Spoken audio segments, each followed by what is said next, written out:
बरीचशी पालक किंवा घरातील इतर मोठी माणसे, मग तो मोठा भाऊ असेल, काका असतील, आजोबा असतील, यांची सगळ्यात महत्त्वाची होणारी चूक म्हणजे ते मुलांशी योग्य संवाद साधत नाहीत. ते मुलांना कधी नीट बोलत नाहीत. ते काही मुलांना तुच्छ लेखतात.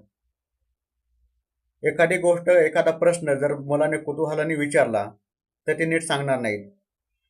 समज आपण घरामध्ये एखादी गाडी घेतली आणि मुलांनी विचारलं, दादा आपण गाडी कितीला घेतली? तर याचं उत्तर अख्ख्या भावकीला आपण देणार, अख्ख्या समाजाला आपण देणार, मित्रमंडळींना देणार.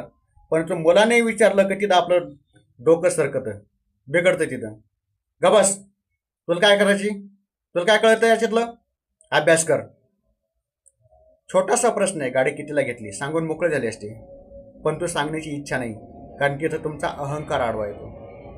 मग तुम्ही मुलांसाठी किती खर्च केलेला असेल, किती यातना भोगलेल्या असतील, पण मुलांमध्ये आणि तुमच्यामध्ये जर दुरावा निर्माण होत असेल, तर ती कटुता निर्माण होत असेल, तर तुमची पिढी, पुढची पिढी ही भरकटण्याच्या मार्गावरती असते.